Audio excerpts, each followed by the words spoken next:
G'day guys and gal! We all know that the Imperium is incredibly racist and xenophobic. Unlike our world, however, they have a pretty bloody excuse for being like that. Millennium of oppression and death at the hands of aliens during the Age of Strife, combined with the fact that orcs, Dark Elder, and Tyranids are a thing, does make being an overt racist in Warhammer a bit of a vibe. I mean, there's a ton of in-law Imperial quotes like, hate the Xenos like you'd hate the infidel. Do not ask why kill the alien, ask why not. And he who allows the alien to live shares its crime of existence. The point I'm trying to make is that there seems to be a very low bar of tolerance for these non-human organisms. So it might come as quite a shocker that the Imperium still tolerates, shelters, and even relies on various Xenos. Many of these aliens have since perished because all it takes is one uppity bigoted inquisitor with a big red button to make them go kaput, but there is still a number that exists today. Also, shout out to Ryan for winning the Schmalgen car canvas auction, which is now ended. I'm going to leave up the option to buy the smaller canvas version for another week, so if you want to pick that up before it's gone forever, then now's your chance. All proceeds are going to go to the original artist Nicholas. Another fun fact, my birthday is in 4 days. 14th of September, which, yes, I know it means I am the spawn of a drunken New Year's evening. Despite this being the second birthday in a row that I'll spend in lockdown, we can still have a bit of fun. So I'll be doing a birthday stream, where I'll be playing the unreleased pre-alpha of the upcoming Warhammer Fantasy Bannerlord mod, which looks incredible. The Mad Lads even figured out how to add magic to the game. But yeah, beers, birthday, and Bannerlord. Seems like a pretty fucking sweet way to turn 23. Today we'll talk about each of the Xeno factions that have been aligned with the Imperium at some point, focusing on their interaction with mankind, and why the usually hateful humanity tolerated them. We'll also include species that are extinct or no longer friends with the Imperium, but we won't be including abhumans such as squats or those weird fairy people that should just not exist in the slightest. Let's get into it. The first Xeno that the Imperium is chill with, mainly because they're just so damn cute, is the Jokaro, who are these genius orangutans that can forge master-crafted weapons from very little material. Imagine Tony Stark in a cave full of scraps, except that he's a hairy ginger and was dropped as a child. They cannot speak and do not seemingly respond to direct orders. They just kind of suss out the situation and will make weapons and gadgets as needed. It's not uncommon to find a Jokaro in an Inquisitor's retinue. They will be constantly tinkering with shit. Sometimes they'll modify some armor to make it look cooler, and then sometimes they'll modify a ring to make it capable of firing mini nukes. You really just don't know what you're going to get with these primates.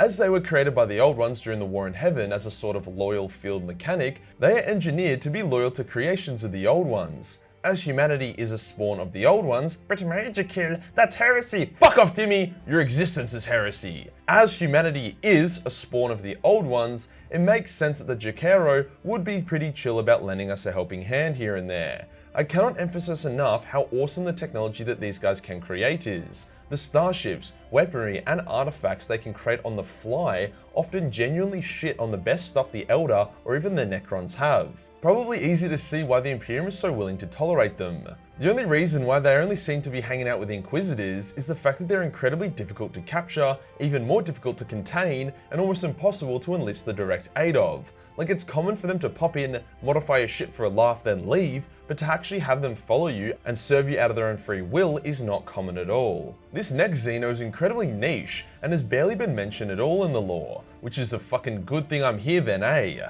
The Biovore. This Xeno race used to be used as sex slaves or some shit by the uhhh, who were similar to those orb things from Astartes. Due to their years of having their brains controlled and kinda damaged by their oppressive Xeno overlords, by the time mankind clapped most of the uhh's cheeks and inadvertently liberated the Biovore were little more than sentient cows.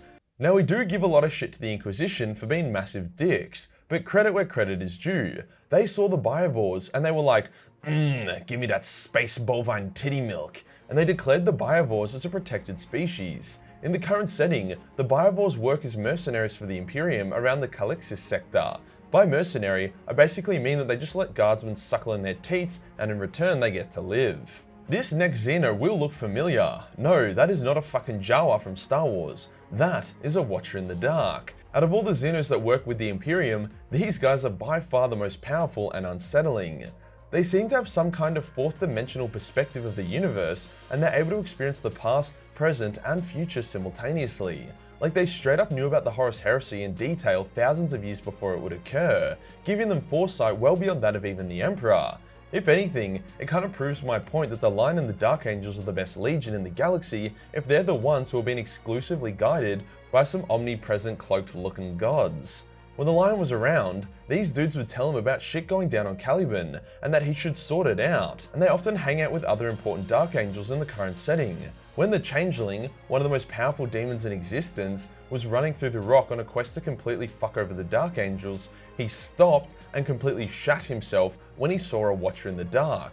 The scene was actually quite chilling. To the demon, the Watcher appeared like some kind of void, like a blank, but Watchers aren't blanks as they can communicate psychically. Either way, the Changeling ran in the other direction and they did not look back. It was the Watchers who put the Lion into a coma, and it will be the Watchers who wake him up when the time is right. Moral of the story is don't fuck with the Watchers. They've been here since the dawn of time, and probably aren't even from this universe. The Biovore aren't the only Xeno mercenary the Imperium employs. They also have the Kroot. Unlike the lactating appeal of the Biovores, the Kroot are powerful warriors, bigger, faster, and stronger than humans. They can also consume flesh to harvest the DNA within. If enough DNA is consumed from enough powerful foes, a Kroot's physical form will evolve into something more powerful. If a Kroot eats enough orcs, they'll become Larry Wheels. If they eat enough flying creatures, they'll grow wings. And if they eat enough priests, they'll start molesting children.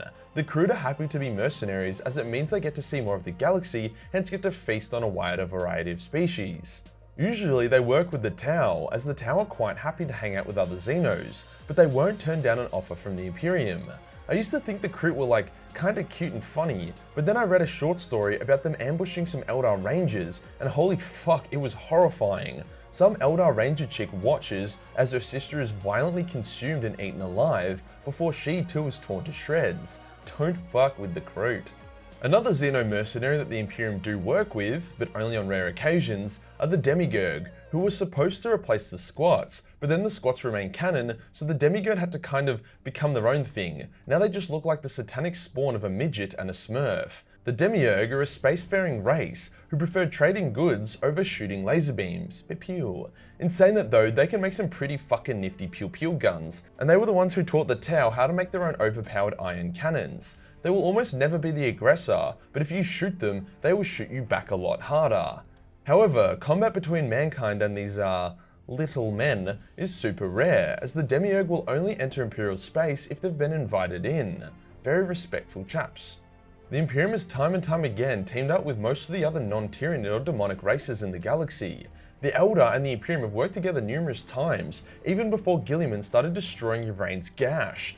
The Craftworld Kaola is given an Imperial escort whenever it needs to pass through Imperial space, and Craftworld Ulthwé and the Navigator House Belisarius have a close alliance with each other. Like Ulthwé once saved Belisarius from annihilation, and in return, Belisarius gave Ulthwé 7 coins. When a coin is redeemed, Belisarius must commit all of their resources and power to aid Ulthwé with whatever they need. The Harlequins have also worked with and even allowed certain Inquisitors to access the Black Library, which is probably the greatest honor that an Eldar can bestow upon another, especially since most Eldar aren't even allowed near the Black Library at all. Funnily enough, the Imperium and the Orcs have teamed up on numerous occasions. Whenever both sides are fighting and the Tyranids rock up, they'll generally work together to squash some bugs. However, often once the Nids are gone, they'll just resume their battle. In saying that though, there is an Orc clan, the Blood Axes, who offer their strength as mercenaries for hire. Hence when times are tough, it's not uncommon for the Imperium to employ Orc mercenaries to get the job done. It's also implied that when the Great Rift opened and fucking ruined everything, the Orcs and humans on Armageddon signed a truce so they could deal with the random fuck-huge demonic invasion that had come to ruin their fun. Maybe even more shocking is that the Imperium has worked with the Necrons a couple times. The first instance was the Blood Angels fighting alongside the Silent King to wipe out some Tyranids. However, it goes deeper. Trazyn the Infinite has unintentionally saved countless human lives on numerous occasions. One time the Orcs attacked a human world that held a sacred Necron tomb on it that Trazyn wanted to save, so he deployed his army and he helped defeat the Orcs, hence saving the humans. In return, the humans of that world erected a statue in his honor, as well as created stained glass windows depicting him. In a similar vein, Trazyn tried to stop the fall of Cadia by unleashing a fuckload of his Imperial Pokemon. To help mankind, he unleashed a ton of pre-heresy space marines, as well as a custodian that he had in one of his collections. He also helped Core with activating the Necron pylons, so Necron and Imperial cooperation is a big thing, even if it is extremely heretical. And yes, the Imperium has worked with the Tau. Even though the two factions are currently in a bit of a cold war at the moment, they both understand that neither of them are the true evil in the galaxy. They will happily team up whenever Tyranids are involved, and various members of the Inquisition are mates with some of the Tau. Sure, it might just be because of Tau propaganda, but friendships can be born out of any situation. Oh yeah, and I guess the Captain General of the Custodes fucked the ever-living shit out of Commander Shadowsun, which technically counts as working together. If you enjoyed the video and you want to support the channel, then Patreon is the place to be. Only $1 per month give you access to a boatload of Battle Mace 40 million hentai. Hit the subscribe button, then hit the real subscribe button for more Xeno jerkin content. Join the Discord for more memes, and I'll see you in the next one. Peace.